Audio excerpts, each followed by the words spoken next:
This is like what I heard. It's for next time. Different. Everybody should settle in.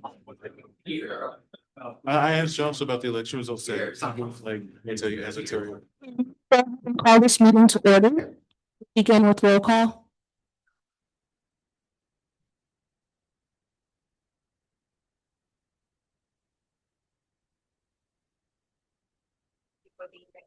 Senator Badera.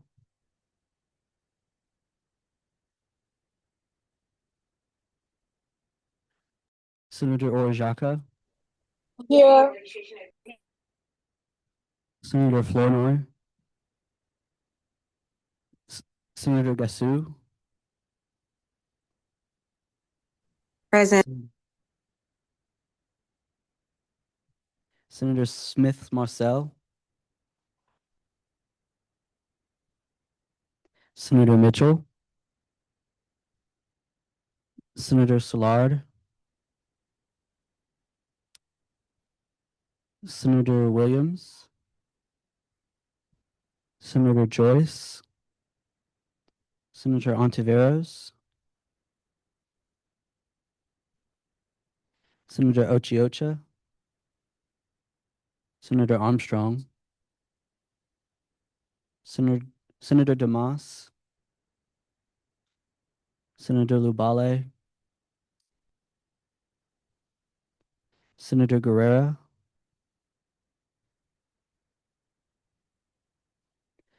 Senator Arantes. Senator Watson. Senator Khalid. Senator Lopez. Senator Darden. Senator Goldthorpe. Senator Yezak.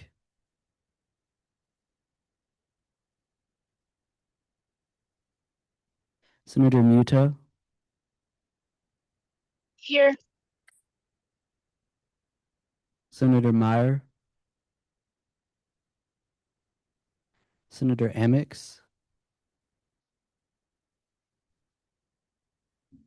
Senator Taylor. Senator Baker. Senator Whitsett. Senator Sita.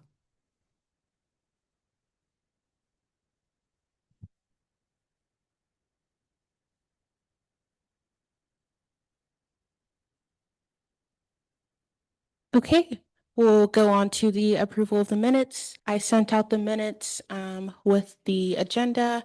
You guys should have had an opportunity to view them.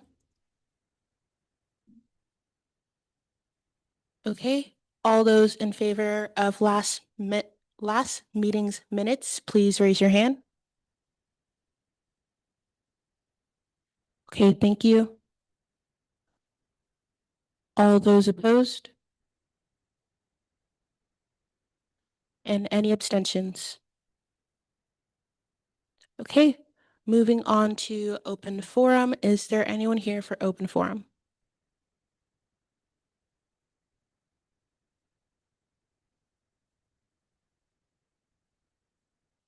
Seeing none, we'll move on to committee reports, events.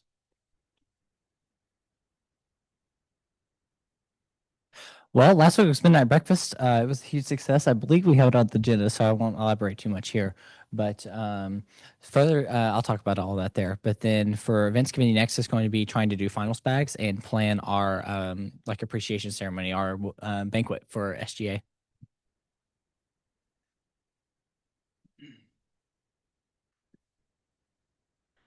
Secretary Coburn, communications did not meet yesterday, but I'm planning on doing some fun things with the Instagram and would like to get some feedback from those members. So please come to our meetings on Mondays at 6:30 and let me know if you're not going to attend. Thank you.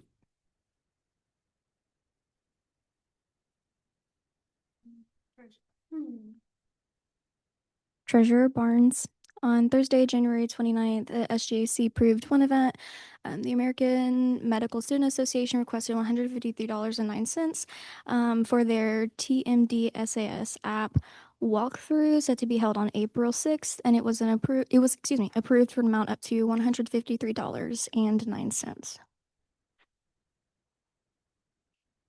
Chief of Staff Medina, we have been working on things that need to be on our committee, on things that need to be changed in the Constitution. We are going to be elaborating on it later as well in new business. We have a presentation for that, and we would like for you guys to approve or deny these changes. Okay, thank you. Moving on to student voice reports, senior class.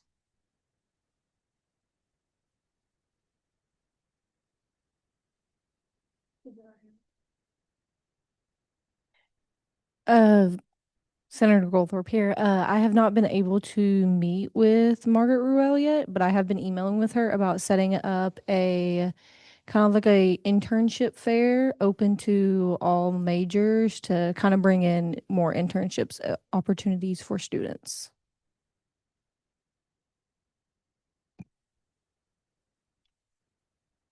Okay, for graduate class. Senator Yezik here. I'm actually working with the Graduate Student Association and those respective representatives in order to get reports from their respective colleges and schools.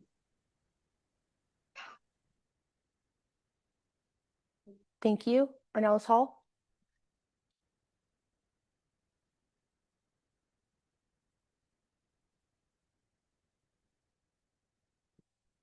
Senator Baker. So Cohen and I are working on collaborating with the Honors College for an event that will be taking place in mid-April. It's going to be a trash pickup around the campus, and flyers are hopefully going to be posted soon. And then the date isn't set in stone, but we're thinking April 18th, which is a Saturday. So if any of you guys are free that day, you guys could come out and help. And then one issue that Cohen brought up is that the sand volleyball net outside of O Hall is still broken. And there was a maintenance request sent in, but nothing's been done yet. And he said that people are upset about not being to play in the warmer weather. Okay, thank you. For officer reports, I had my one-on-one with Dr. Ruel. And then I had my meeting for Student Fee Advisory Committee with Hayden and a couple other senators and Daniel. And I was elected chair. Then tomorrow we will have our Student Union Advisory Committee, and Hayden will also be a part of that committee as well.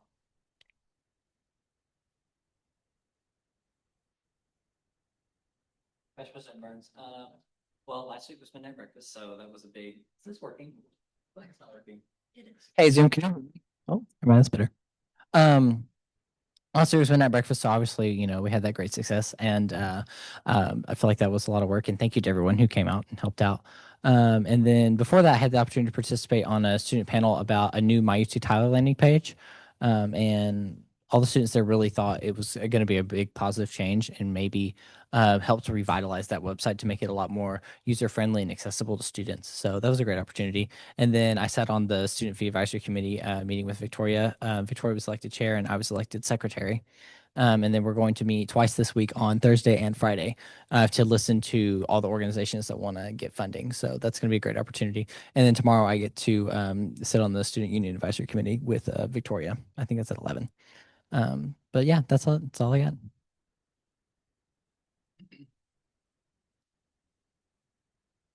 Secretary Coburn, I've been working on the midnight breakfast post for Instagram. Hopefully I can get that up tomorrow morning.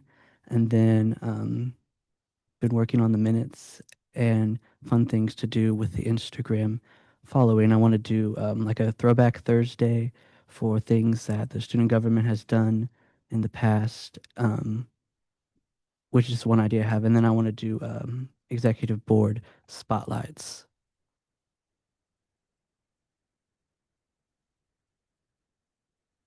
Treasurer Barnes, honestly, guys, I've been riding low. I haven't been doing much outside of the budget. Kind of just been like making the SGAC meetings, meeting with them, and then putting it in the budget and making sure that the numbers match what's in our university log.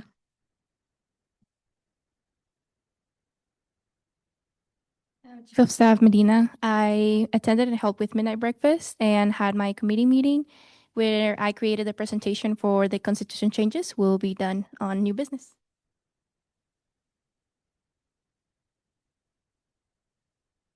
Okay, does anyone have anything to add towards old business?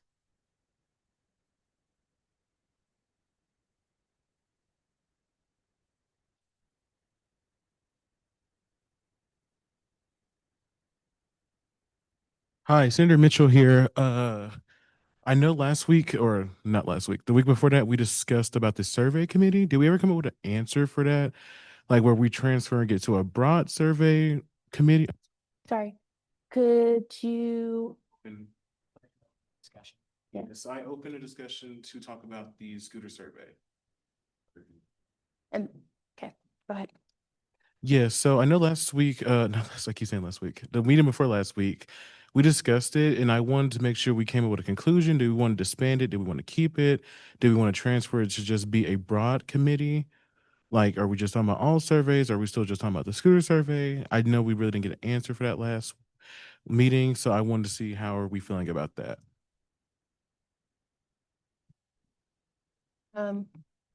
President Okafor, I personally don't see a specific reason for the committee to exist because it's within the scope of senators to survey their peers. And then once we create this committee, there could raise questions regarding in order for me to submit a survey as a senator, do I have to come to the board with approval?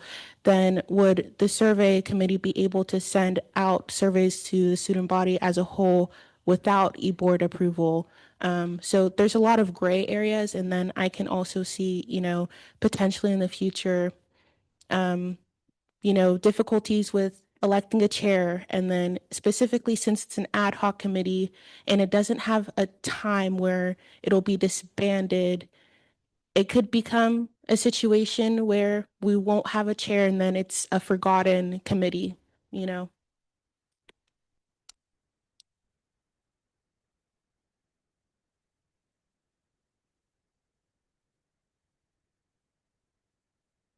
Vice President Burns. This is a question for President Okafor. So for the committee to officially be disbanded, I believe the Senate would have to make a motion and disband it through a 2/3 majority, right? Josh, I didn't say anything wrong there. I just want to let everybody know that. So if the Senate does decide they want to disband the committee, that would be the way to go about it.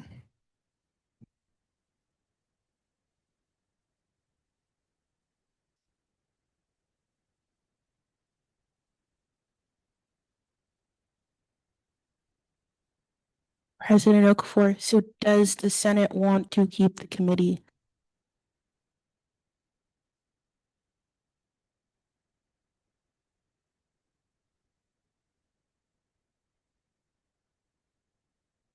Senator Arontes here.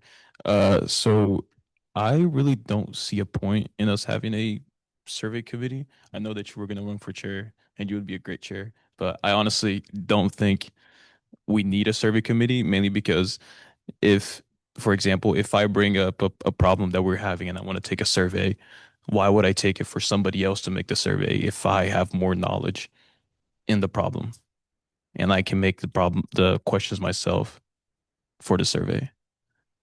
So like that alone, I don't really see a point in us having a survey committee. And so I don't think I think we should just dissolve it.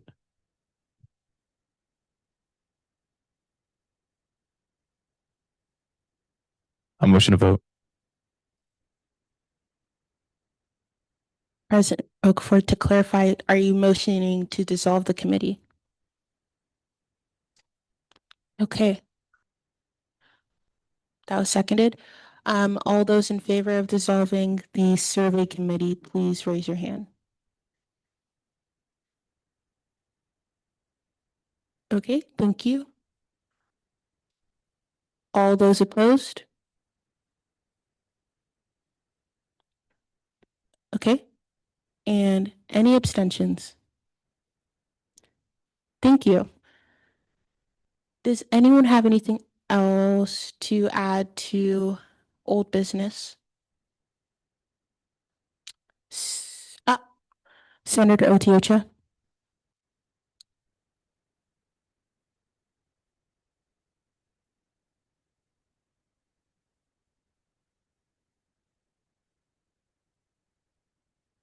A motion to open discussion on the previous comment made by Senator. Okay, I just want to talk about, I know she mentioned about the O-Hall nets real quick. I was just gonna say that I'm with maintenance and I just looked through our maintenance orders and I don't see that in there at all. So it could have been that it got lost in transit, but I'll work on getting that net in there for them to fix sometime this week. No problem.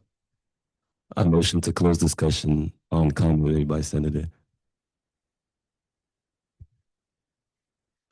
Thank you. Does anyone have anything to add to old business? Seeing none, I entertain a motion to close old business.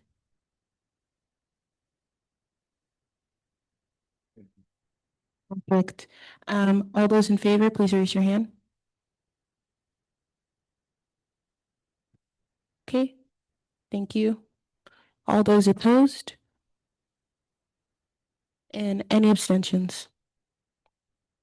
I entertain a motion to open new business. I entertain a motion to open special elections. Okay. We do have a candidate here for the graduate class.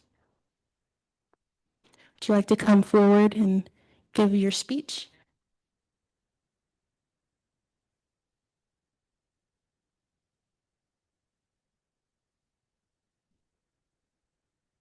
Hello, everyone. And actually, I'm a bit nervous. There are many reasons behind that. So I won't take longer. I think there could be a time constant as well. The thing is that I am an international student. So probably there could be language barriers also. I'm not that much fluent in English.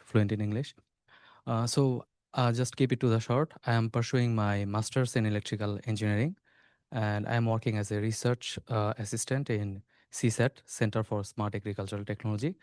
And after coming here, I have been trying to connect with people. And before coming here, I completed my bachelor's and then I worked for Samsung Global, that is actually located in Korea. And I also had to travel different countries for communicating and connecting for these business purposes. So I have some on-hand skills to communicate and build up the community.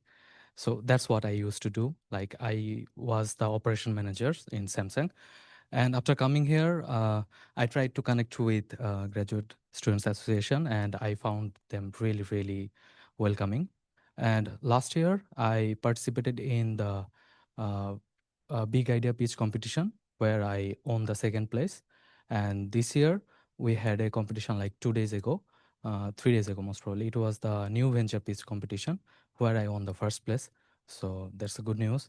And I'm trying to connect, and I'm actually trying to contribute with all the skill sets I have and all of the experience I got over the course of the time. So I don't know how much can I give, but I'm always trying to distribute or divergent my knowledge, and whatever way I can, I will try to do that. And besides that, I have a YouTube channel that I used to run for a long time, and then I can also support you in designs like in Canva and all these stuffs. I have some experience on those things, and also editing. I will try my best. So these are just scattered way. I'm just discussing with you because I am just trying to identify the pattern, actually how everything works. So I believe I will always try to be helpful. And if someone feels intimidated or feels any kinds of, just let me know. Don't put the grudge in you. And I believe everyone is very welcoming, as it's my first day, but it did not seem to me it's my first day. So I thank you everyone for your time and giving me the opportunity. Thank you so much.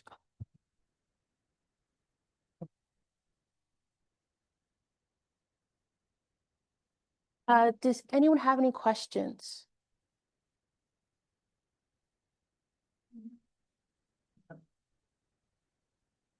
Senator Montesquieu, what was it like working at Samsung? It was really, they are like, Samsung's main thing is that they follow the system. They have their own chatting system, their apps, everything is very confidential. Mhm. You cannot even print a document without the permissions. Like there will be trace back to everything. And they always follow the system. Like if you have to make any changes like engineering change note, like I used to look into the electrical appliances part, like, television, refrigerator, washing machine, microwave, all these productions and distribution and selling part from the procurement. So it was a bit tough. Like you have to have the information of each input from procurement to the so always you have to, it was hard, but it was really challenging and interesting. And the Korean technology, I would say that actually I had the experience of working with the Koreans and with the Chinese. So the best thing was that in Korea, they actually try to make a standard setup. For any product, they will follow the standards and they will not go below the standards. And for Chinese, the main thing is that they are really hardworking and they will try to always reduce the cost, cut off the budget. Like if there is any process that's actually redundant, or it includes a lot of people, they will try to implement Kaizen and they will try to reduce the process. Like always, they're trying to optimize how to copy more products within the shortest, within the lowest cost.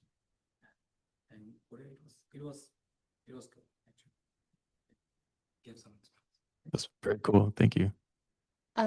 President Okafor, I fear I misspoke. To clarify, I said that you're running for graduate class, but after remembering our previous conversation, I think you said you're running for College of Engineering, or am I wrong? At first, we were discussing about College of Engineering and graduate class. Mhm. Then I talked to you and you shared some broader perspective. Mhm. I thought I would go for that. Okay, okay, I'm not wrong. Okay, perfect.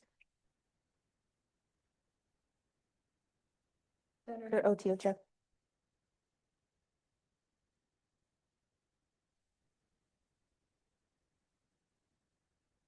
Senator Tiocha, I know you mentioned the Graduate Student Association. Have you been able to connect with some of them on there? And would that be like an avenue for you to be able to get information, just like Senator Yezik with them over there?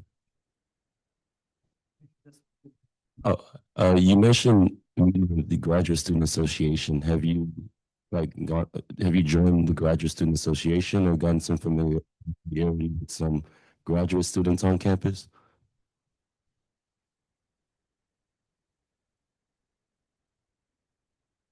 So to tell you the truth, it's like I just joined the Graduate Student Association and I did not meet with all of them like this way, but I have some events that I arranged already and those are related to graduate level. Like in this building, last month we organized the Texas Academy of Science event and I was one of the organizers, key organizers, so did that.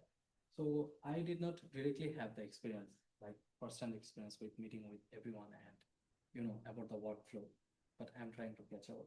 And so far, my discussion have been carried out with president and then we'll have tried to come back. Yes, thank you. Thank you. Does anyone have any other questions? I do have one. Something I've been dying to ask you, and something I do get wrong that a lot of people can attest to, is how do you pronounce your name?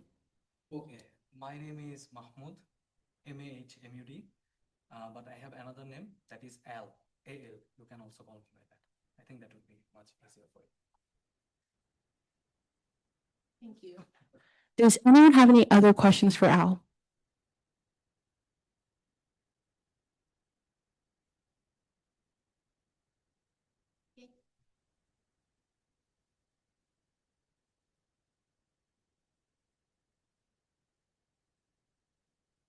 Okay, perfect. Seeing none, Chief of Staff Medina Subrata. escort you out and we will deliberate. You can follow her.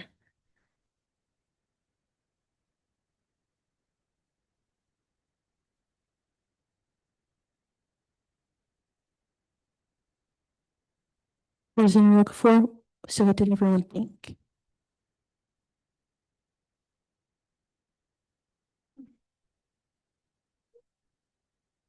Yeah, he seems very hardworking. Vice President Burns. He seems very hardworking and very eager to join SGA, and seems like he has ways that he is thinking about contributing and wants to be involved. So, I mean, I have no reservations. President Okafor, to share some behind the scenes, I've been in communication with him since December 12th. He was previously in a group that met every Tuesday, so he was unable to be here. So he waited until the 28th to start reaching out to become a senator again, but we've been in constant communication, email ping pong. Yeah, I've seen the emails. I think it's the most emails I've ever seen from like someone inquiring about the SGA to us. I mean, there's like 12 of them in there. It's really good.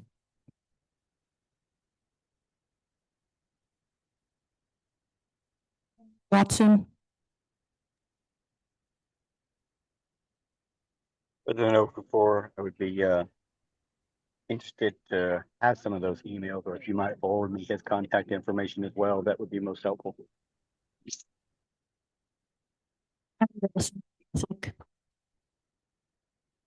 Senator Watson here.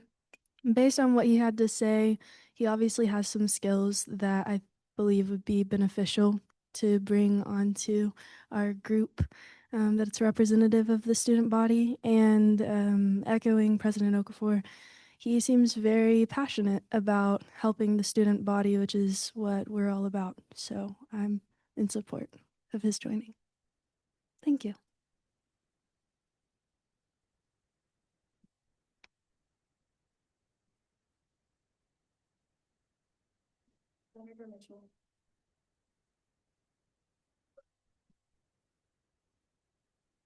I think we all are in agreement here. So if I can, I'm going to motion to vote on the special election.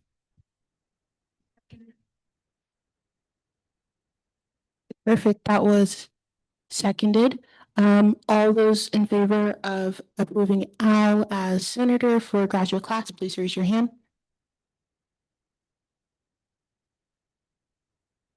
Okay, thank you. All those opposed?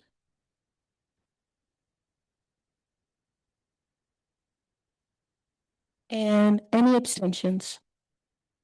Okay, perfect. As we welcome Al back in, please give a round of applause.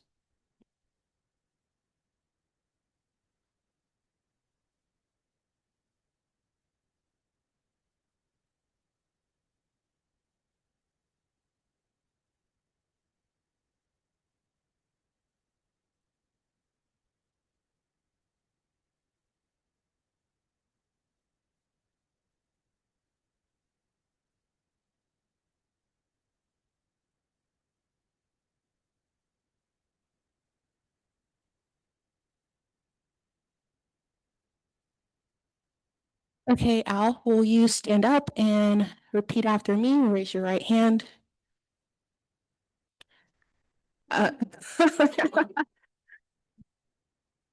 Okay. I insert name.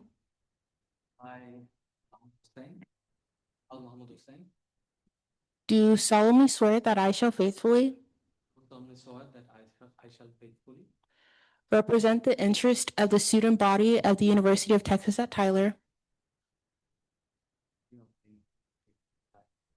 I shall dutifully uphold and preserve the Constitution and bylaws of the Student Government Association while ardently executing the office of insert position Executing the office of graduate senator class for the student body at the University of Texas at Tyler. Perfect.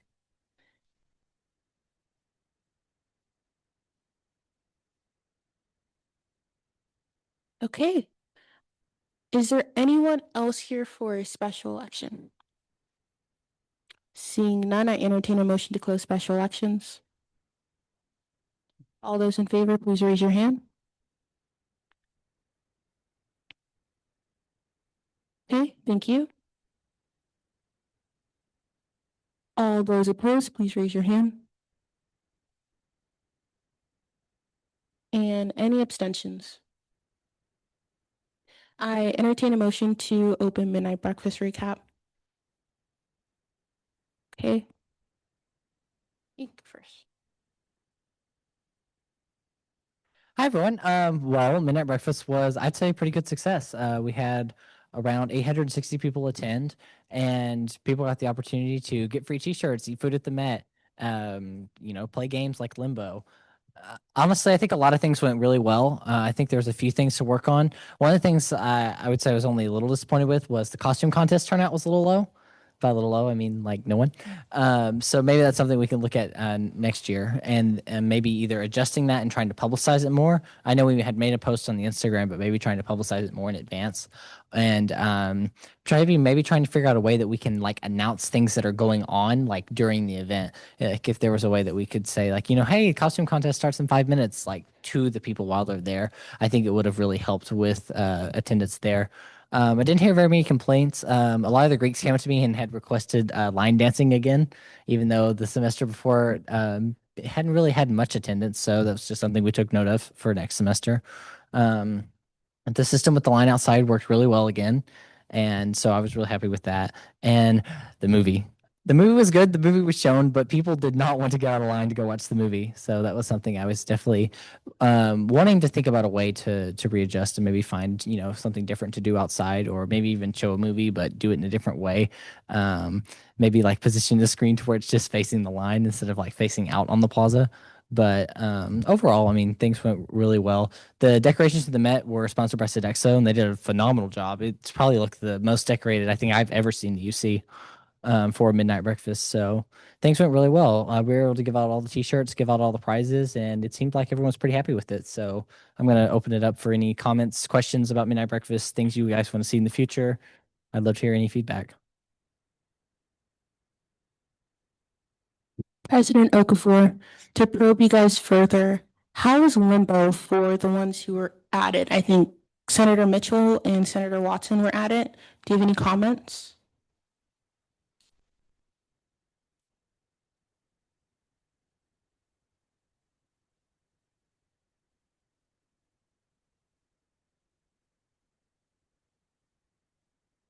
Senator Watson here.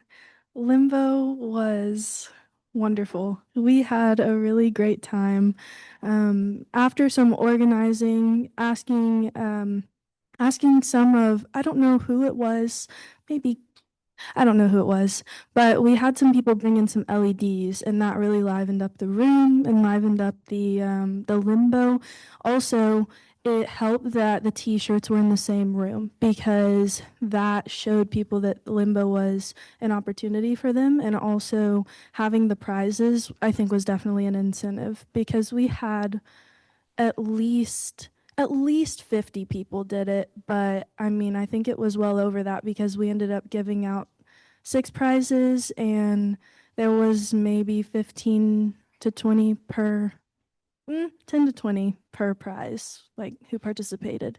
And so I think Limbo was a good turnout.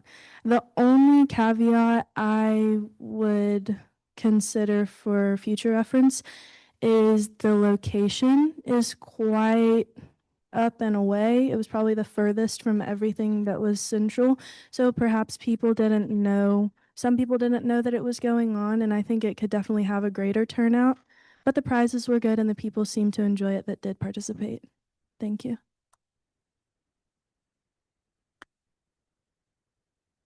Senator Mitchell.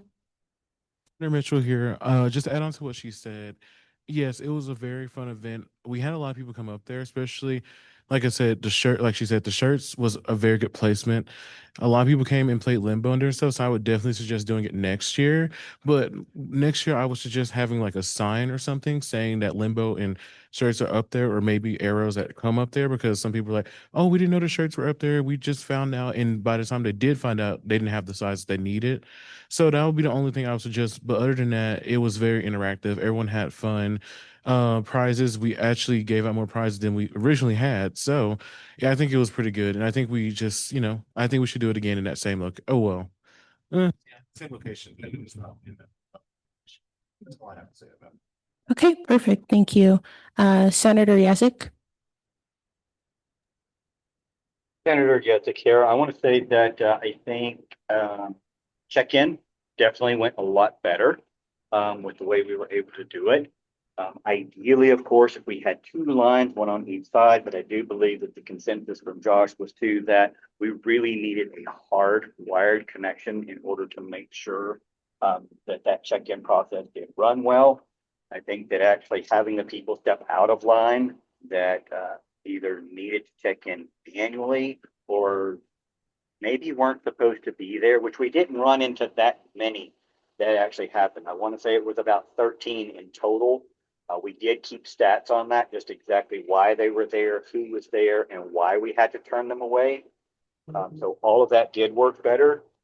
I think only could be a little bit more clear. Even some of us at check-in didn't quite understand exactly when someone came in and they were with an org, exactly what to do with them or where to send them. Some of them would go through, or is it that we just need them to go back out the front, go back to the back, and then enter to get in line properly so that everyone is consistent with the org entry process? As well as there were a couple of workers that came, no badges, no identification whatsoever, and said that they were there to work for 220. So just for some of those that are actually working that front desk to know some of those little bits and pieces could be helpful in the go forward. But other than that, we thought it went not quite as fast with the way we did things and only a few being let in at a time, but it was definitely much more organized and less chaotic. So I think that was great input for whoever decided just to let in a few at a time so that we could process them accordingly and have them make sure that they went through.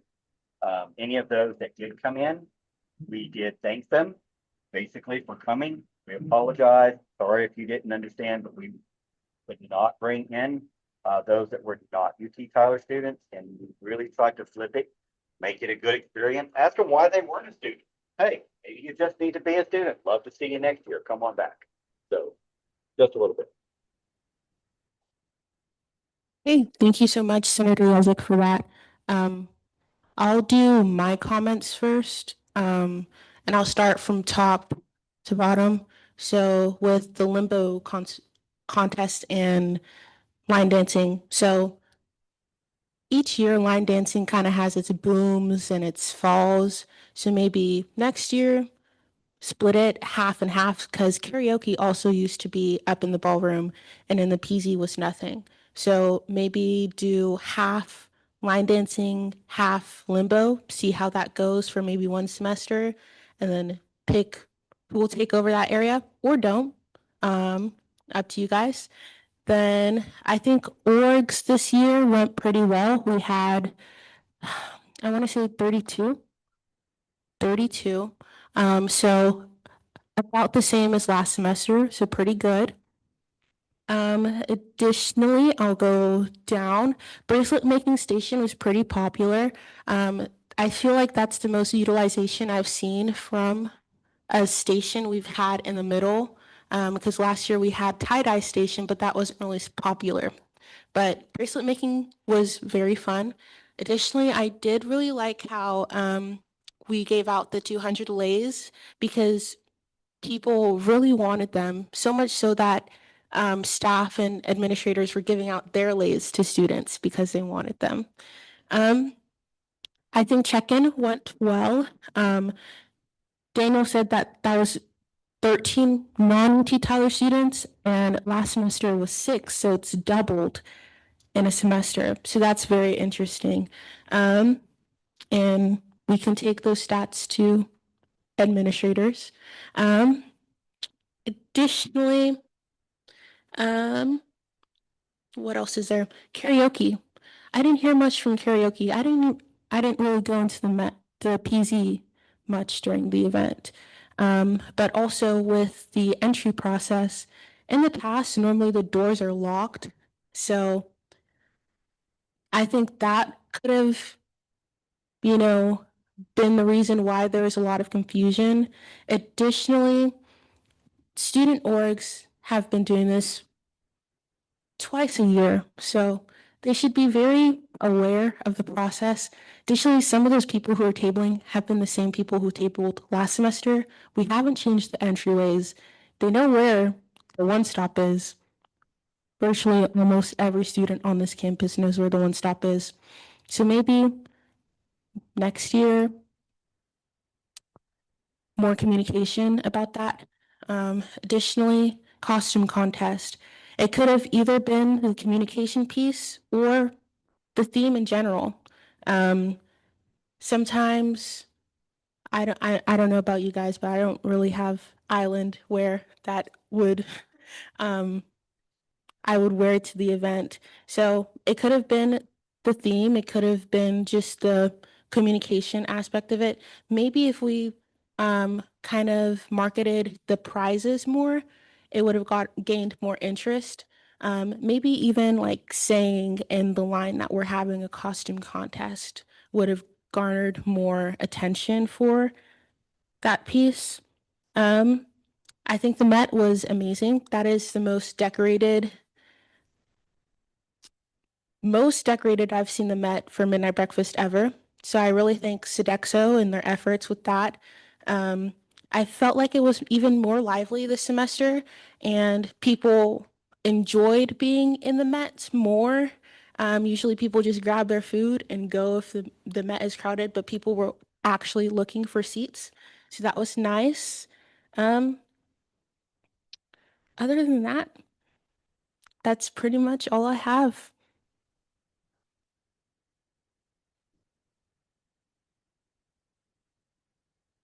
Treasurer Barnes, kind of just on the topic of student orgs. I was one of the individuals that was like facilitating org check-in, and it went smooth, but I think that a hiccup that we had was the addition of that third person that we added to the check-in. And I only say that because it gets kind of difficult to be able to like keep tabs on all the orgs, and when every org is coming to you saying, hey, we have so and so on the way. Do you care if we go ahead and get the tickets and the shirts and everything like that? And we'll just hand it out like when they get here. It's like, hey, no, that's not okay. Because if I'm not letting all these other orgs do it, I can't let you do it either. I have to stay fair and consistent. And so when it's just two people, it's a lot, that buddy system makes it a lot easier for them to both show up on time. Whereas I felt like a lot of people were having to wait for that third person to get in. Additionally, we didn't have a scanner. So in regards to like the number of people who attended midnight breakfast, I would say it was a little bit higher just because there were a multitude of people who were signing their Patriot email as a student org. That obviously got admission that didn't go through the front of the like the double doors. So making sure that we have a scanner, and then minor, not a huge issue, but having those t-shirts done. I'd say like the responsibility lies on me just as much as it relies on the rest of the e-board, but I can understand being a student org and being frustrated that check-in is having to start, rather, excuse me, check-in is having to be delayed because we don't have the t-shirts. But it gets so packed and like so hot and like moist in there because there's just so many people, and you add like frustration on top of that it kind of just becomes a festering site for disorganization, right? So I would say if we can maybe move back to like just the two check-in people, having a scanner so the numbers can be more accurate, and just making sure that everything is put together a little nicer, for lack of a better word, for org check-in, that would be very beneficial for whoever's operating that station. President Okafor. So to give a little more backstory towards why the third person is added, historically, a lot of student orgs have requested an extra person, especially since Midnight Breakfast has become a more bigger, more of a spectacle and a way for them to advertise their student organization. Sometimes they have a lot more materials, and having two people isn't enough to set it up. And I haven't received much feedback regarding student orgs who said that 3 wasn't enough. So I think the 3 would be good. And the way we can remedy that process, especially since it's the first time we're doing it this semester, there are going to be some hiccups, especially with having that many people present. So with the t-shirts, maybe if we separate them a little bit earlier, or possibly have them go up to the t-shirt station and select a t-shirt, could make the process run a little bit smoother too. Just some ideas. VP Burns. Yeah, I definitely agree. I think having them go up and get their t-shirts was probably, the more obvious choice, and just have them all up there and they can just go get them instead of us having to package them and have them ready to go for them, to take some burden off org check-in. So that's something that we can definitely look at doing next year. And then on a different topic, I had a question for the people who were doing limbo. Like, Chuck and I had those round tables set out in the back so that more people would have places to sit and hang out, because I know like the Met gets really crowded. Did anyone actually use those?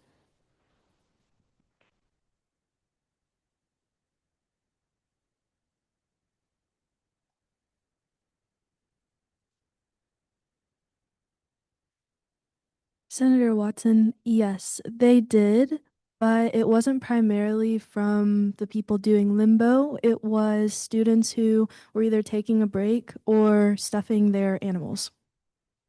Mhm. Thanks. And if anyone else has any more feedback, not said in the meeting, you guys can come to events committee meetings or just come talk to me. I'd definitely be willing to talk about it, unless anyone has anything else. President Okafor, does anyone have any feedback regarding PZ and how that went? Senator Sita.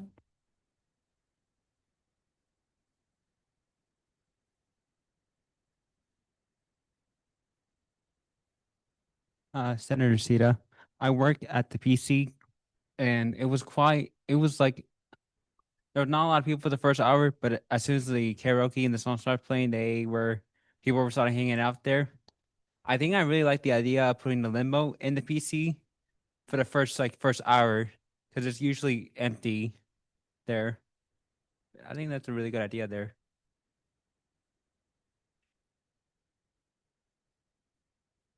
Yeah, I had walked in there in the first hour and there was like nobody there, and then I walked in there towards the end and there was like a whole group of like 25 to 30 people line dancing and hanging out. So it seemed like it really did pick up towards the end. But I like the idea of kind of doing a 50-50 split, like an activity for the first hour and then just general kind of dancing and karaoke in the second hour.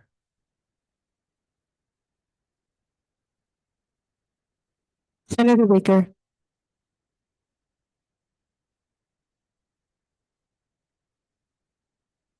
Senator Baker, I was in the bracelet making station, and at the beginning, no one really took the time to look at what was there. Breely and I actually had to like advertise it because nobody even knew that it was there, because they were too focused on running up and getting t-shirts or the stuffed animals. So I literally had to tell people, okay, well, go get your thing and come back. Like, I had a lot of people that did come back and actually make bracelets, but if I didn't tell them to come back, they wouldn't have even known it was a thing because they were too worried about their stuffed animals. Senator Baker.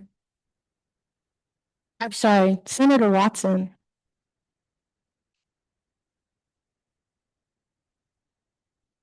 Senator Watson, just real quick, I have an idea, and because it's relative to midnight breakfast, I thought that would be the right time to say it. But I thought perhaps to get the word out about what all will be happening at Midnight Breakfast. People can scan a QR code. Maybe we could create or curate a QR code that has a map of what is inside, where things will be taking place and what different locations are offering a prize, details like that. Thank you. Senator Watson, I think that's a great idea. And I hope Chief of Staff Medina Sepulveda, you're taking notes. But also, like, for the past year, when I was a senator in events committee, I've been kind of talking about creating signs, like having like those big chalkboards. And it's something I propose to events where we can have it at each station, kind of letting people know where each thing is. And it's reusable, so we could use it every midnight breakfast. But I think the QR codes may be a little bit cheaper and more feasible. Additionally, for the costume contest too, my freshman year for First Friday, when they gave out like raffle tickets, what they would do is they'd stop the music everywhere and then they'd stand on top, like in the middle of the stairs, like the central stairway, and stand halfway through it and have a microphone and announce like the winners or people. And maybe you guys could have like the costume contest like narrowed down to like 2 people, and then we do a live live vote or something, and then we can announce the winners on that little platform. Or maybe like for the Met Gala, if they have utilize the stage they use there, or put a stage down in the Met just so it's a more central location, could be a good idea too.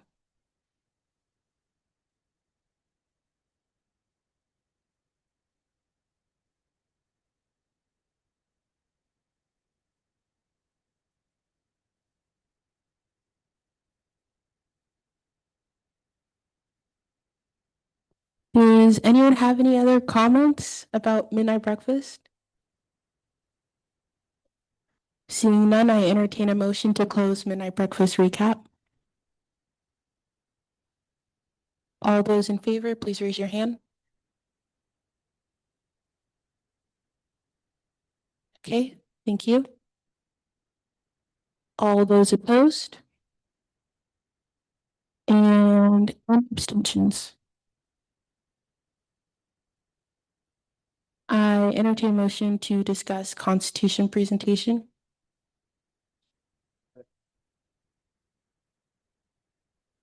Okay, Chief of Staff Andrea, I have 2 members of our committee that are going to help me to present this presentation I came out with, and they're going to let you know what's going on. And if you have any questions, I will be happy to answer.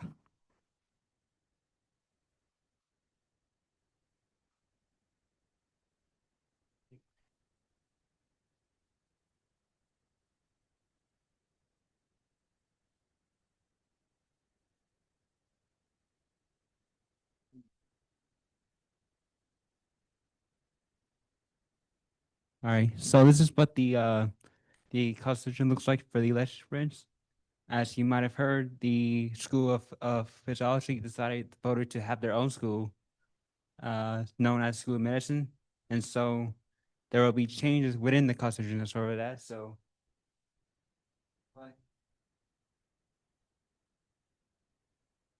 our first thing is that we're going to have 3 new seats, as the School of Medicine gets 3 seats.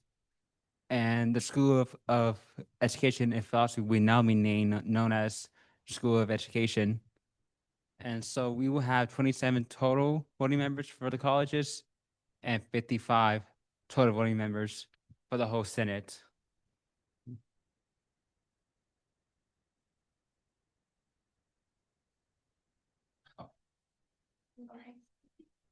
You guys can choose to vote now or like each time, or like doesn't matter. Cool. We'll do next slide.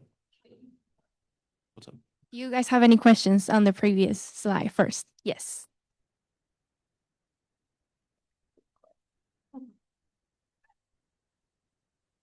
Senator Goldthorpe. So the School of Medicine, which is like the medicine, like the medical doctor school, is teaming up with the psychology. Okay. Just trying to clarify. Does anybody have any questions? Anything else? Psychology is going to School of Health Profession. Oh, so we'll have to change that to health professions. Okay, got it. Okay, so we're going to change it to School of Health Professions instead of School of Medicine, correct? No, like, Yeah. like that's where psychology is going. Is going into that college, but the college name is not changing. Okay. Ready. Right. So this is basically the secretary duties. And we're basically adding the secretary's responsibility of creating and publishing the newsletter to the student body, like Secretary Coburn went over last meeting that we had. So that was really the main thing that we added to the secretary duties. Any questions? Cool. Question again. So do we want to vote on?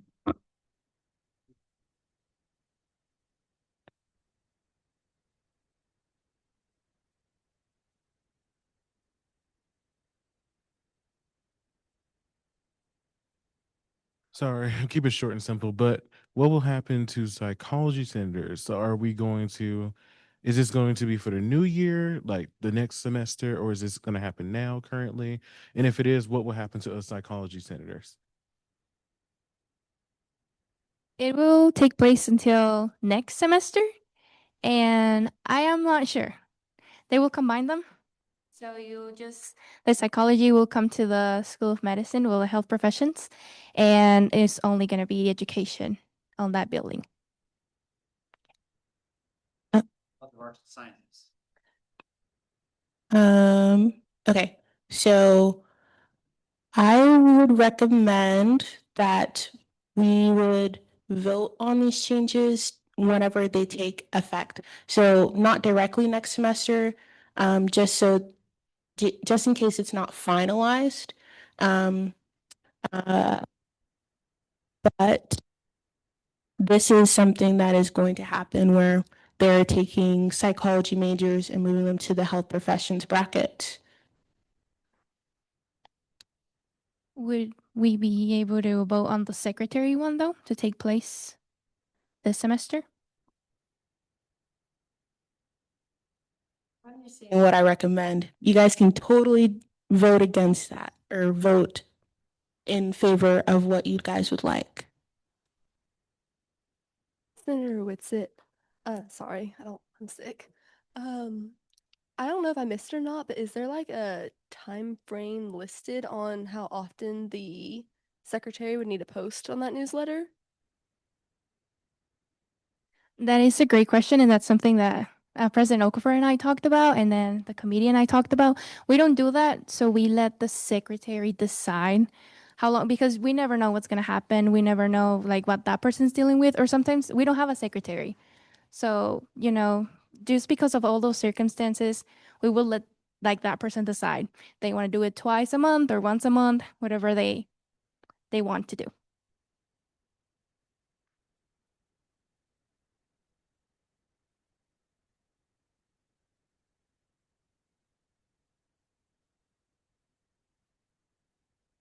So do you guys want to vote on all of it? Do you guys want to just vote on the secretary and wait on the Senate composition? What are you guys' thoughts?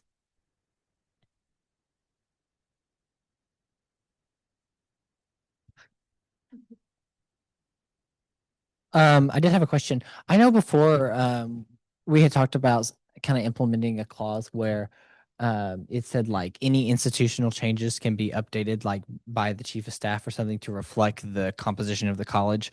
Is that something you guys considered? I'm just curious. So like, because I know like maybe if the Senate ends up not voting on that today, it's something you guys could go back and look into, essentially just to make it where, in case the college does decide, hey, we're adding a new college here, or this college is changing, it could make it easier in the future instead of having to pass an entire amendment. If there was a clause in there that could just allow that to be automatically updated to reflect the current composition of UT Tyler.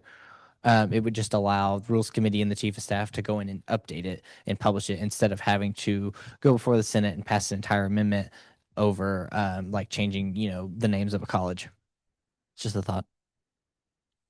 So for to further that, maybe not just exclude it to the college composition, but the entire constitution if there is something legally or something within the university that needs to be changed to reflect that, having that be added to the chief of staff's duties.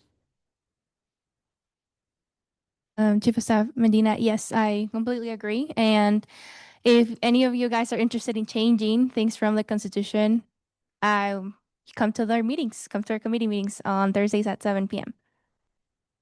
So this being said, I'm back to my old question. Are we going to vote on this today or what are you guys? Did someone else have another hand raised?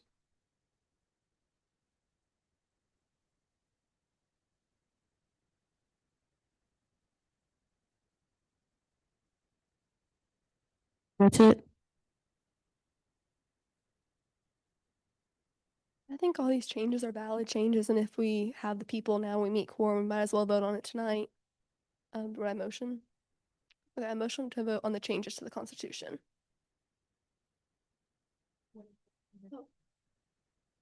To both.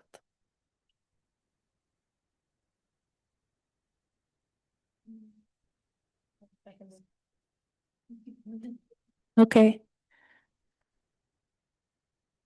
So to further clarify this, for the first one, those like we're voting on the change for this to take into effect now. And then the second one as well to take into effect now. While she gets the microphone, I would recommend to May 1 is the earliest to reflect your terms, all your terms in the end of April. So it makes sense to start this new change to coincide with the new terms. That'd be my advice. Senator Goldthorpe, if we vote on changing the School of Education, wouldn't basically his position go void because he's a School of Psychology? Okay. So then I motion to vote on only the secretary portion of it. Second it.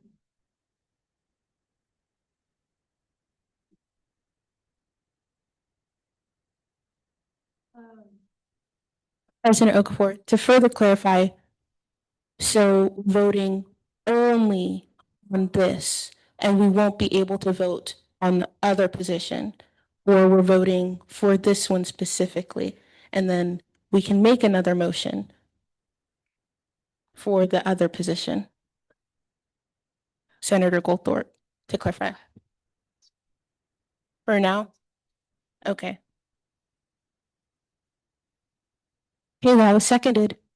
All those in favor of adding this portion of the Constitution, adding this portion to the Constitution on the screen.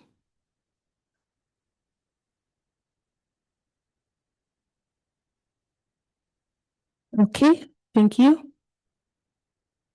All those opposed? And any abstentions? Okay, perfect. So that'll take into effect. We'll go through the proper channels. For those who are unaware, this will now go to Advisor Neves for approval, then to the VP of Student Success for approval.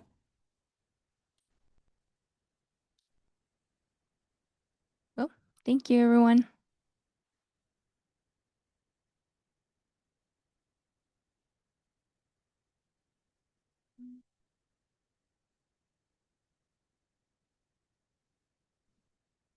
Anyone have anything to add to the Constitution presentation?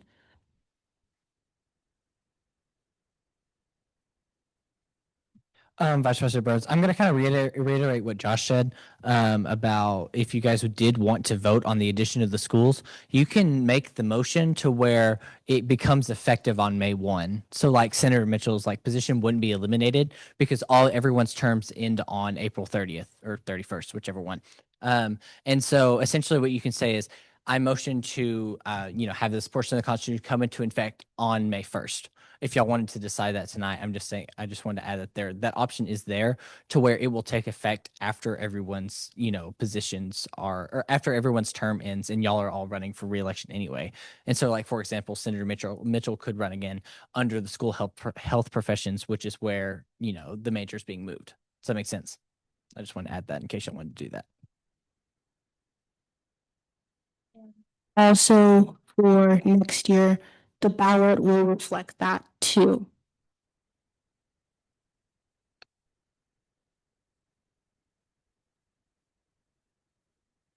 Anyone have anything else to add to the Constitution presentation? Seeing none, I entertain a motion to close Constitution presentation. All those in favor, please raise your hand. Okay, thank you. All those opposed? And any abstentions? Okay, I entertain a motion to discuss housing meeting. Okay, so what day was that? Was that last week? It was last week, Wednesday. On the 25th, I had the pleasure of speaking with McKenna, who's our interim director of housing, and Jenny Pagan. And additionally, we were supposed to all meet together, but because of midnight breakfast communication, it just turned out to not be a good time for everyone. But I still was able to speak with them and kind of bring forth some questions. So to clarify, one of my first questions was a communication piece of students have given feedback regarding when housing the housing process for the housing selection process would begin for next year. And to that, they said to avoid confusion, especially because something that they experienced last semester was over communication. So telling the student body something and then it no longer being feasible. So in order to avoid confusion, they will wait till they have a specific solid timeline to communicate with the student body regarding the selection process.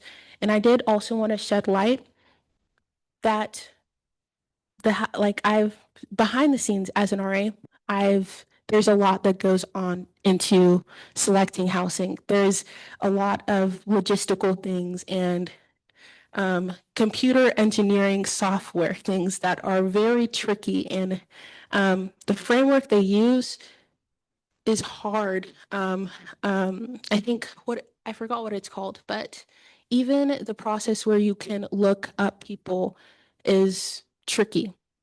And so finding which specific spaces are available for and streamlining that is a difficult process. Additionally, we discussed kind of the quote unquote priority, which is a term they don't no longer use. It's those who are required to have housing and those who are especially considered. So those who are required to are those who have it included into their financial plan. So they are required financially to have housing, and those who have the SAR accommodation to have a required accommodation. Additionally, the specially considered would be the nursing population and the athlete population. And those are not all of them, but those are the ones that I jotted down. Additionally, we discussed how to better market to students and communicate once they do have that specific timeline. I offered communicating not only from emails and text messages, but possibly using flyers and TVs, door knocking, just to make sure that everyone is aware, because last semester there were students who had a time to select their housing and didn't know because students don't check their emails. So furthering marketing on that piece was discussed.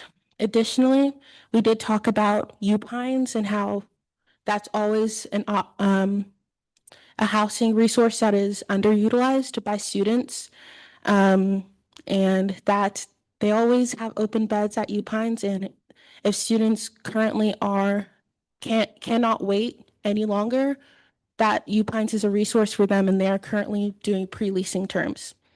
We also discussed if the Senate would have any questions, that they can give them to me and we can set up another meeting, or I can bring these questions towards them.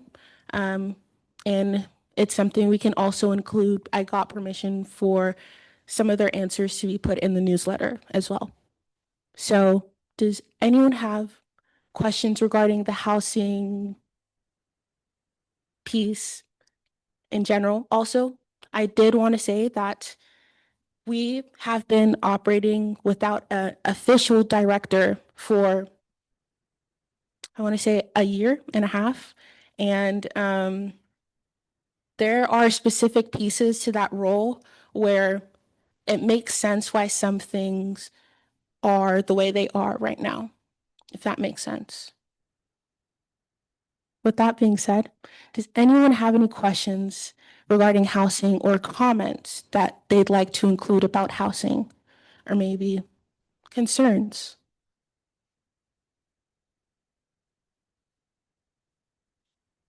Senator Richardson.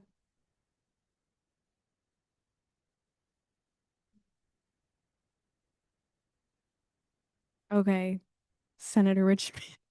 I have a question about the language of, because you know how you said that it was a financial, like it's prioritized if it was like financially reflected, I guess. My question was, I don't know if you know this, but is it like something that FAFSA deems, or is it something?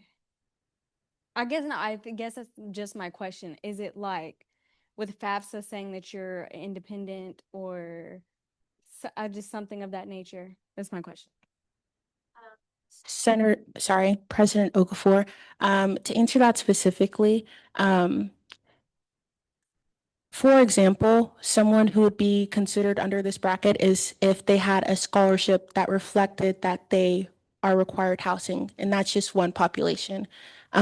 Additionally, like the things that I included are things that they have to take account of, but also something that I will also mention, and something they mentioned too, was that how they view each student's circumstance on an individual basis. So in particular, if you meet none of these accommodations, but you have something going on in your personal life, or you have something specifically that was serious enough or very serious that that you needed housing, they urged you to reach out and communicate, because just because you don't fall under these brackets doesn't necessarily mean that you won't receive housing.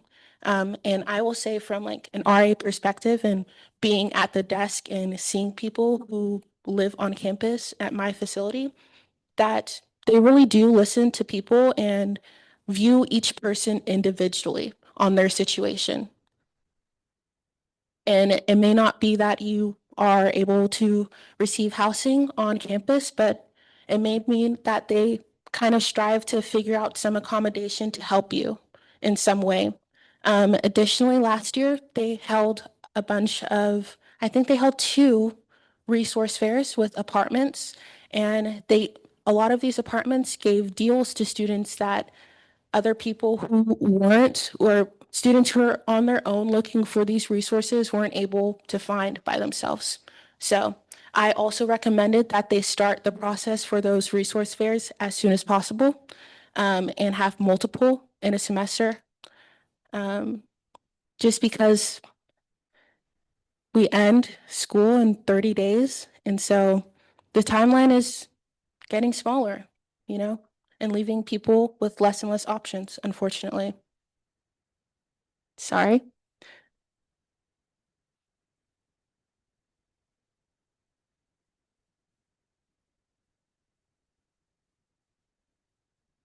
Do you guys think it would be beneficial if we had another meeting, or maybe they came to General Assembly? Possibly in a closed session, maybe? I'm seeing head nods. Is that a yes? Does anyone have any other comments or questions or concerns? Seeing that you guys do want them here, do you have a specific topic you guys would like them to address? Treasure Barnes. Yeah, I kind of just want to know what is the general guideline regarding the process of choosing when the application comes out, because it really seems to fluctuate every year, and that's, I'm sure, sometimes because of, we're experimenting with a new system, or because there's a hiccup somewhere, or it's technology, or it's someone not in a position anymore. And I understand that all those casualties do happen. Um, However, is there a timeline that students can go off of so that we can plan accordingly? Because it gets stressful not knowing what the right financial decision is, or otherwise, when you're relying on communication that no one really seems to know the answer to, even when you contact someone directly.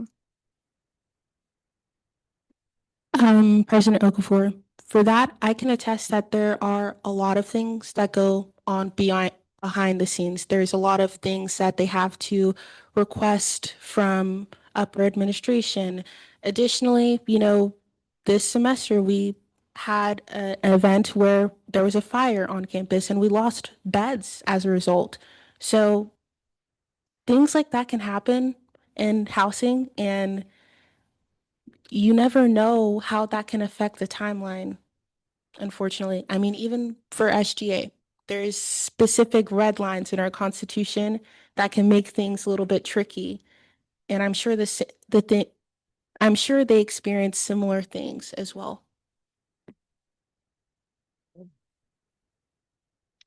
I think that bringing up the fire is actually a really good point. That's a very serious topic. And I'm sure that that did have I mean, I'm sure that did affect the logistics of like sending out that housing application. Would it be possible to give more I understand the issue of over communication, right? If we're saying things assuming that we know the answer from higher ups when we don't actually, and then it falls through and people are confused. But would it be possible to communicate with students, hey, there was a casualty at one of the housing facilities. This has delayed our housing coordination team. Um, or, hey, there's something wrong with our technology. It doesn't have to be personal, just something to let students know, hey, we care about you. Here is us showing that we care about you by explaining what's happening on our end, so you know and are updated on what we're doing.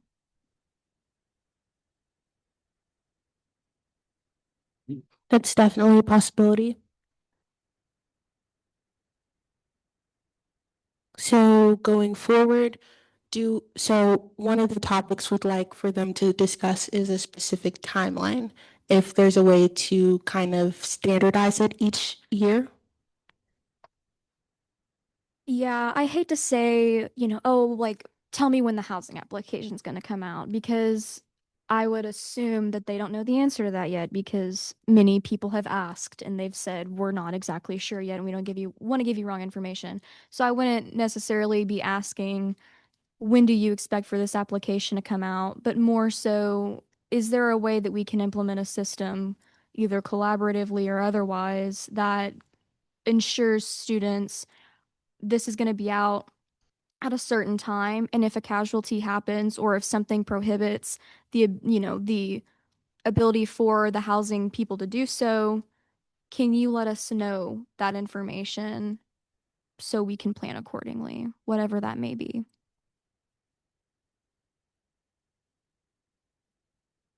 Yeah, that makes sense.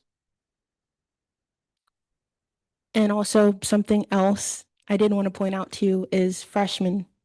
We don't really have a cap limit of how many freshmen we admit. We have a percentage, but it's not a cap of, hey, these many students meet the requirement to enter, but it's not a specific number of at 2000 we stop admitting freshmen.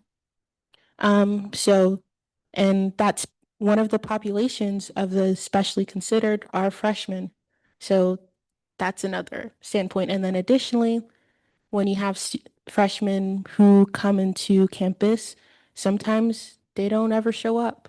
And that's something I've seen as an RA too, why we do head and bed checks. And so that leaves that space open.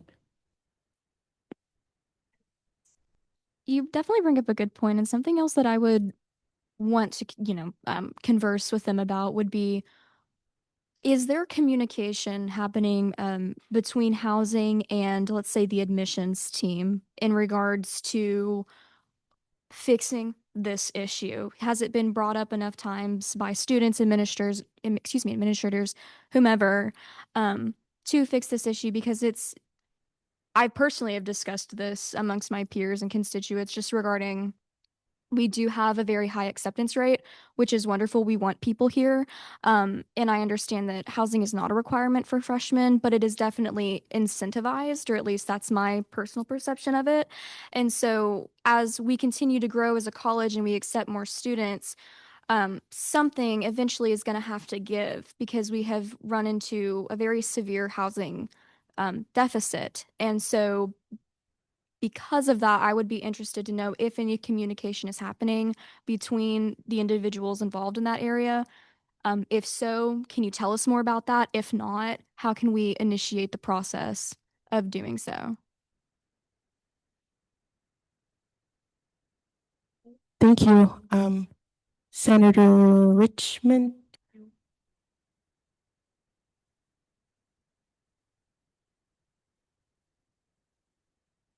I'm just speaking a little bit to the same point that you were just bringing up. I actually have a friend right now. We both graduated from Terrell and we're both technically seniors by credit hours.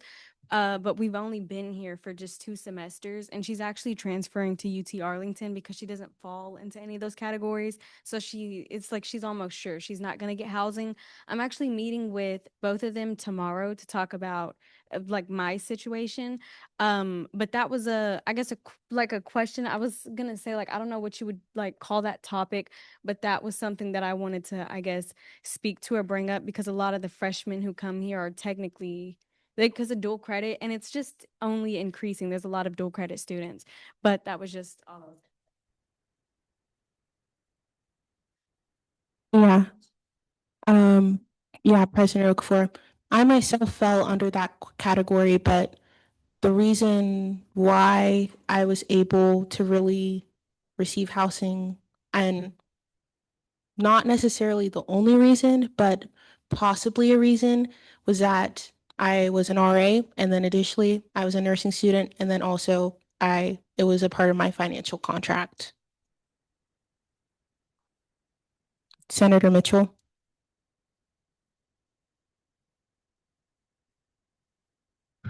Going back to the admissions things with me, Linda, and Millie working admissions, I have heard talk of that.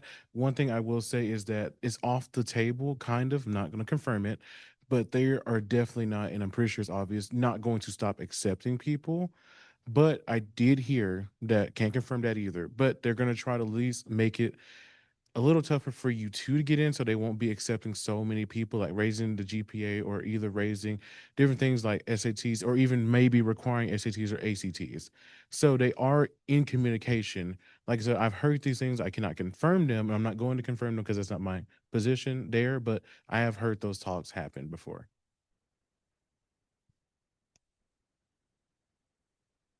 Downs.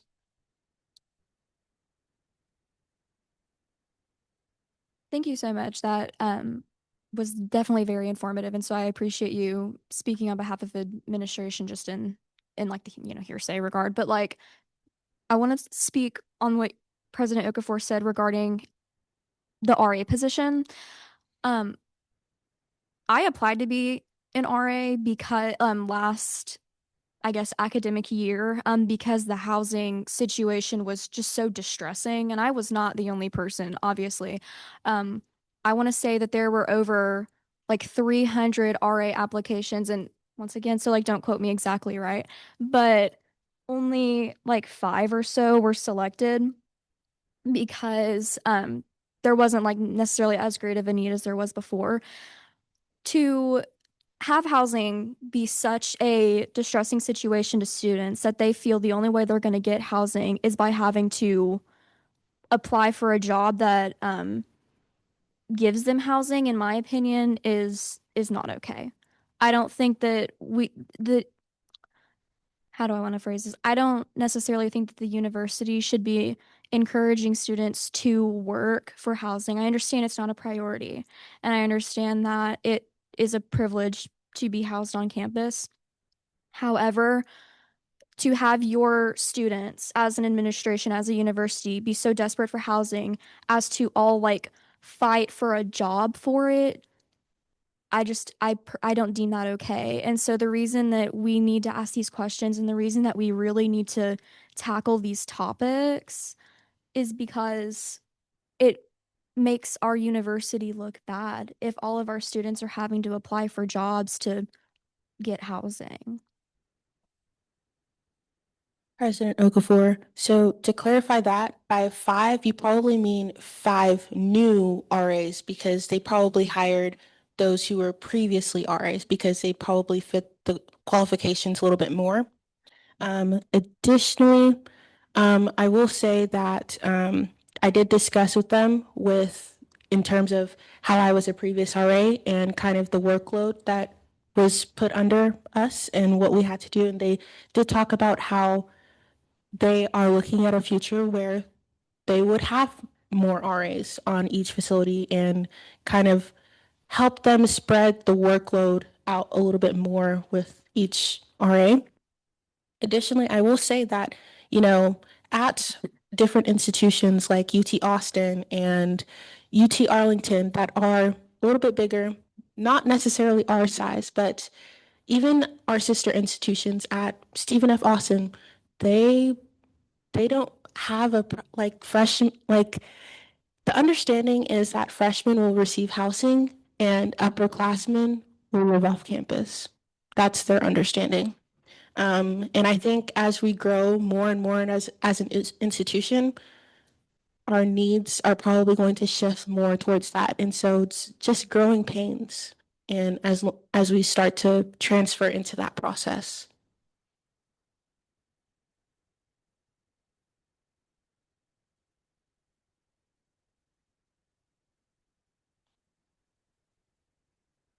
Burns. Guys, this will be my last thing.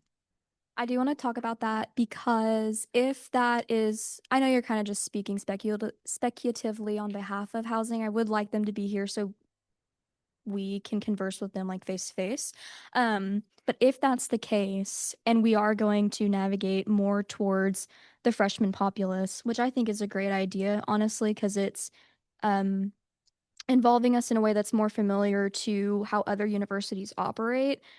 Like extensive communication needs to happen because I personally would not want a change like that to be implemented on a random Tuesday and get an email and my entire, career at this university might rather my understanding of housing at this university having flipped with no prior knowledge. That would raise a few alarms and it wouldn't just be me in that position. So if that is something that they're wanting to do or it's something they're gravitating towards, a plan on how they're going to communicate this to students and how far in advance they want to initiate that communication, whether it be a few months, years, whatever the case may be. I think that's also something worth discussing.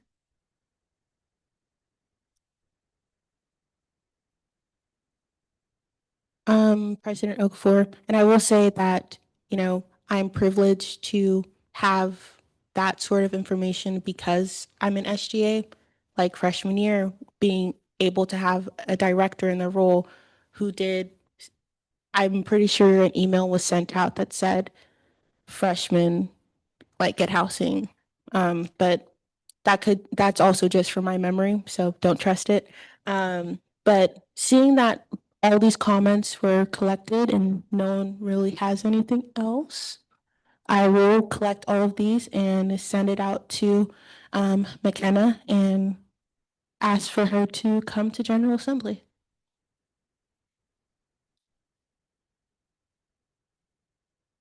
Seeing that there are no more comments, questions, or concerns, I entertain a motion to close this discussion. All those in favor, please raise your hand. Okay, thank you. Does anyone have anything to add to new business? I entertain a motion to close new business. All those in favor, please raise your hand. Okay, thank you. Any opposed?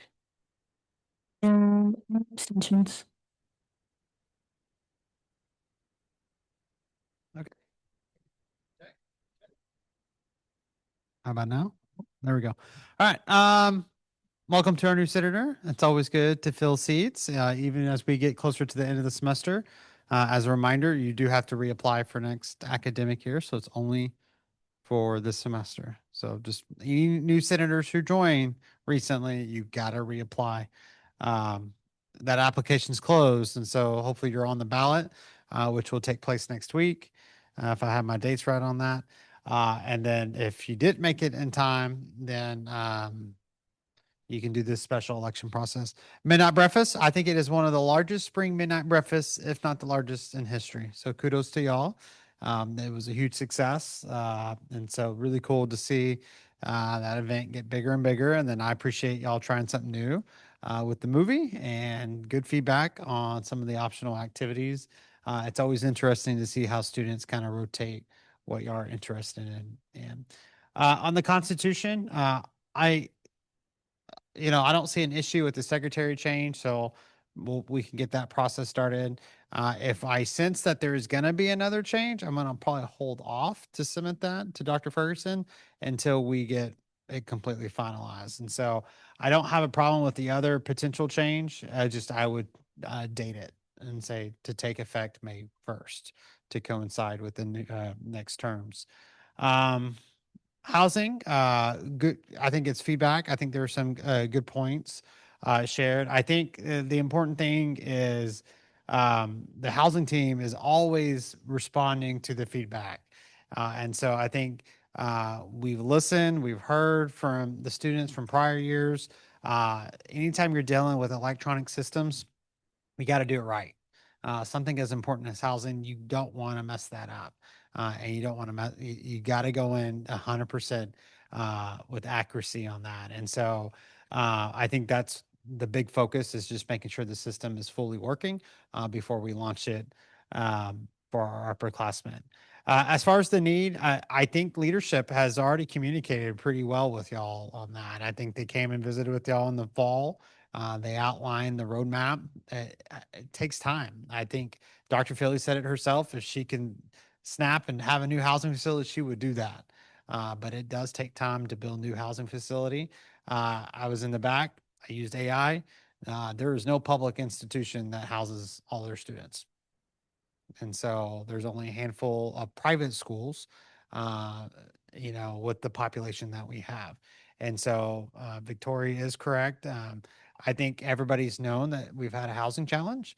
And so that year is to, if you are grateful, if there is an opportunity to obtain one of those upperclassmen positions, that's great.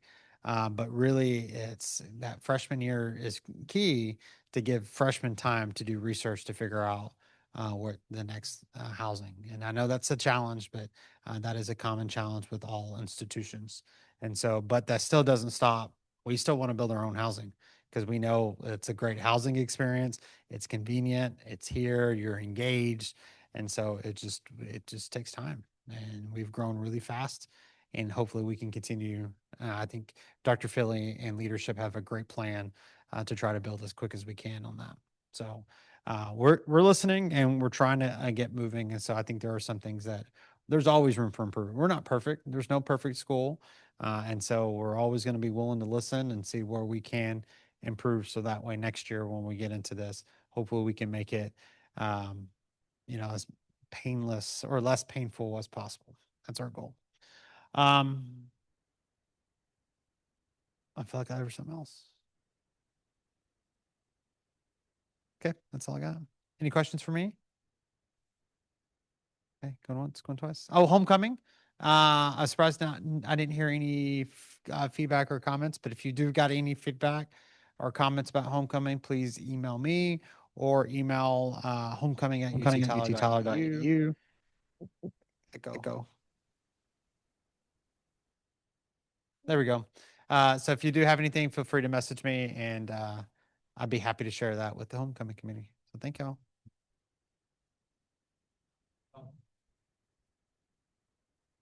Hey, for announcements. So April 14th, I heard you guys' feedback earlier in the semester, and we're going to do a town hall April 14th in the UC. Still take place during our general assembly.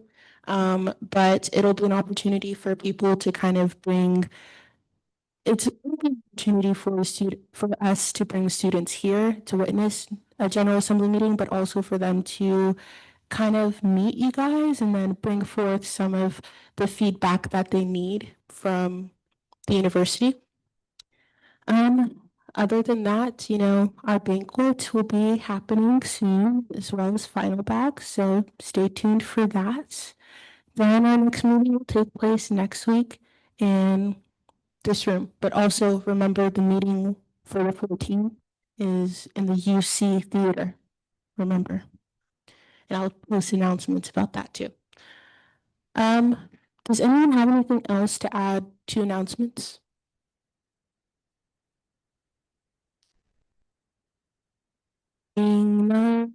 Also, announcement, we will finalize doing our safety walks for the second half of the university after this. So if you'd like to still do that, stick around. Other than that, I need a motion to adjourn. All those in favor, please raise your hand. Okay, thank you. Any opposed? And any abstentions? Perfect. We are now adjourned.